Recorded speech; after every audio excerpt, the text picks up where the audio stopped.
So now I'm realizing that I actually did deal with the ignore me thing that they do or whatever. I experienced that also when I was 18 years old, and I'm gonna tell you how I experienced that. Okay, so last night I posted a video about my first experience with a narcissist / toxic relationship. I said that backwards, but okay. My first experience at 18 with a toxic / narcissistic relationship. He used to, like, whenever I would come to visit him, he would sit there and just ignore me for like 15 to 20 minutes. I don't know why he did that. What he got out of it besides, well, I know what he got out of it, because I would sit there and constantly ask him, baby, what's wrong? Talk to me. Why are you mad at me? This, that, and the third. And so he kind of liked that thing. I'm going to just say he liked it, because at the time I didn't understand it. I just thought it was something else cute and funny that he was doing because he just loved me so much or whatever. And so he would sit there and he would ignore me for like 15 to 20 minutes after I made it to his house to come and visit him and spend time with him or whatever. And so he would do it long enough for me to be like, you know what, I'm gonna just leave. I'm gonna call my ride back and I'm gonna just leave, since you don't want to talk to me. I mean, we talked all the way here, phone glued to my ear while I'm riding with my ride, not having conversations with the people who dropping me off, because I'm on the phone with him the whole time. So when I finally get to you, now you don't have anything to say. And I mean, literally, you just sit there, look at me and stare at me and don't say anything, just giving me a blank stare. And then I'm like, you know what, my ride just left and you sitting here tripping, you know, but it ain't nothing for me to call my ride back. I'm gonna just call my ride and I'm gonna leave.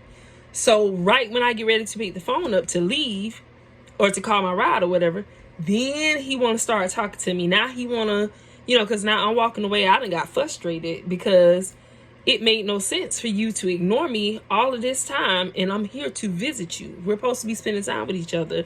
So why are we going through this? Instead of you just greeting me, hugging me, saying whatever you need to say to me when I first get there, why we got to go through this? And so it happened every single time I went to see him or whatever. So we'll get past that part and the day will run smooth.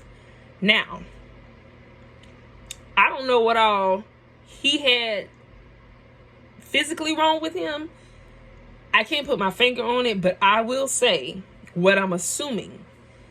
I'm assuming he was bipolar. He was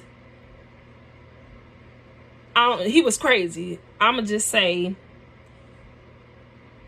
crazy, because some of the stuff he did was kind of cuckoo, and it gets worse. So I'm gonna just say he was crazy.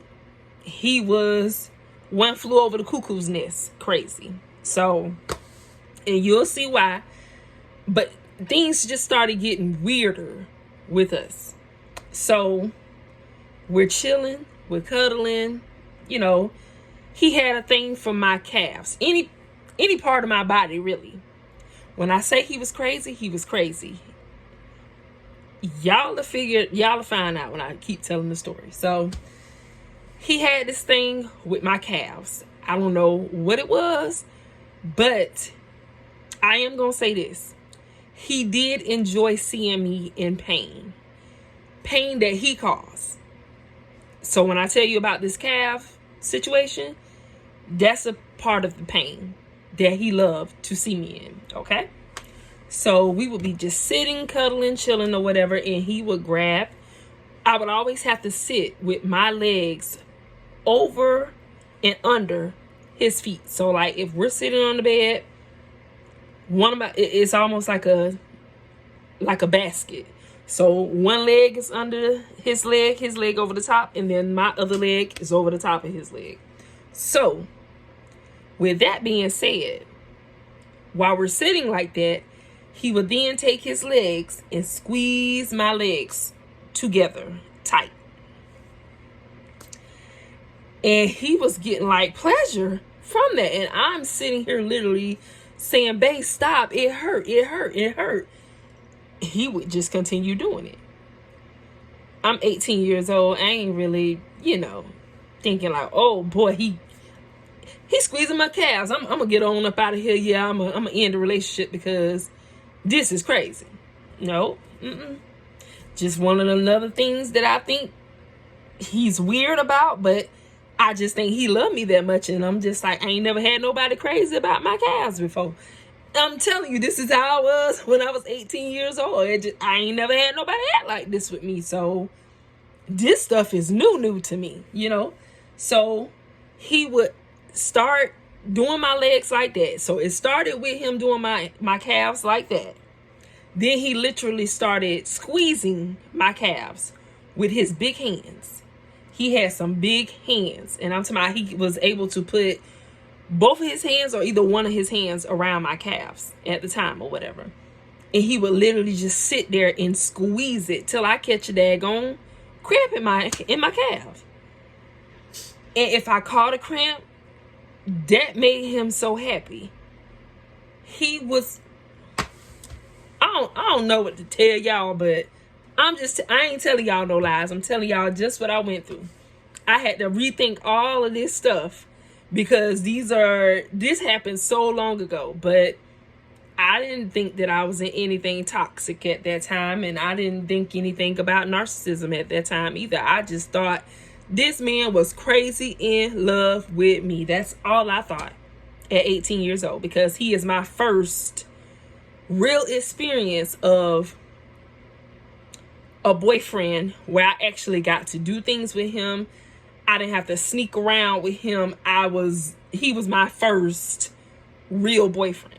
So you can see how it was so easy for me to fall into the hands of a narcissist or a toxic person, because I just wanted to be loved. That's all I wanted. So the calf situation got worse. We went from the calf to, when I say it's weird, y'all.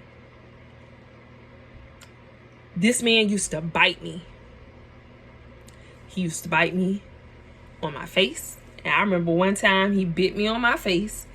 I came home and my sister and my brother-in-law were about ready to go ham on him because they thought he was abusing me, but he was, but what for me what abuse was him punching me. All the other stuff he was doing, I just thought maybe it was his fetish or something like that. So I didn't take it as abuse, but he was abusing me. I wasn't seeing it like that though. But he was biting me. He bit me on my face. My sister asked me about it. I was like, no, we were playing this, that, and the third. And we were, in my mind, we were playing, but he bit me pretty hard that he left teeth marks in my cheek or whatever. I'm sorry, I can't talk, y'all. I ended up biting my tongue earlier and it hurt. So yeah, now my tongue all jacked up. Got me talking funny. So yeah, he bit me in my face. The weirdest thing that he did was tried to bite my nipple off. I mean, he was biting, twisting, pulling, and that still wasn't enough for me to walk away at 18, y'all. I'm telling y'all, your girl done been through some stuff. So when I tell y'all I'm tired of this narc and toxic stuff, I'm done. Now, I mean, when I'm sitting back thinking about when I was 18 years old and the things that I went through then, and I'm still dealing with those things right now, I'm tired. I'm throw the whole thing in the trash. Lord, I thank you for the experience, but throw the whole thing in the trash. For real, for real. It gets worse. So he bites my nipples. He do all kind of crazy stuff. One time he scratched me on my chest. I think he either pinched me or scratched me on my chest, right up in here. And it showed. It left a scar. It left a scab, or something happened on my chest. I don't know how I got it there, but it was due to him. And I remember having on a necklace because then he started buying me like initial jewelry. He had done got matching shirts, all kind of stuff. And then one of my homeboys was like, yeah, he trying to brand you or whatever. And I'm like, what is that? So he started buying, he bought me a ring and a necklace that had his name on it, and I had to wear it. And he bought himself a necklace with my name and a ring with my name on it, and he wore it or whatever. And then we had shirts. I had his name on my shirt. He had my name on his shirt. All this stuff was cute to me because I'm like, I ain't never did this with nobody. So I was excited of doing different things. He had a sweet side and he had a crazy side. And so I really, really loved the sweet side of him. But the crazy side scared me sometimes. It really did. He scared me sometimes or whatever. And he didn't like physically punch me in the beginning, because I mean it did go to blows later on, but in the beginning it was just, you know, little stuff like that, messing with my calves and marking up my body and all kind of stuff like that and whatever. And so I just thought that, you know, we were playing, because most of this time we're horse playing around and this stuff is happening. So how he ended up biting my nipple or whatever, we were, you know, in the middle of something, and I guess he had something pop up in his head, was like, well, I wonder what would have happened if you bite it off. So he literally sitting here, I'm tugging for my life, for my boobie, you know what I'm saying? So it's crazy. I remember that, and I don't care how much I screamed and cried. I mean, real tears were coming out my eyes. He did not stop. He did not stop. I don't care. Like I said, I would catch a Charlie horse, a cramp in my calf. He would not stop. So like, he loved inflicting pain on me and actually sitting there until I am in tears. And I've had enough now. You know what I'm saying? Like, I guess if he wanted me, that's what he used to say. He was like, I ain't gonna stop until you cry. And I'm like, I don't want to cry. I don't want to cry. I just want you to stop. So the only way for him to stop, I literally had to cry. If I didn't cry, he'd go harder. So, I mean, wow, man. That's crazy. And I sat there and let him do that to me so many times. But then it started getting to a point where I would get tricked into those positions. Because after a while, I mean, yeah, after you done it to me so many times, okay, I'm gonna start being like, nah, I don't want to do that today. I don't want to do that today. But then some kind of way, trick me into a hug or a cuddle or something like that to get to my calves. He got hold of calves when I get there. I mean, get on the floor and hug my calves like a child holding his parent's leg and won't let go because they don't want to separate. He would literally do that. Yeah, that's weird. But yeah, just some more things that I went through at 18 years old, dealing with a toxic, narcissistic relationship for the very first time. Y'all have a good day.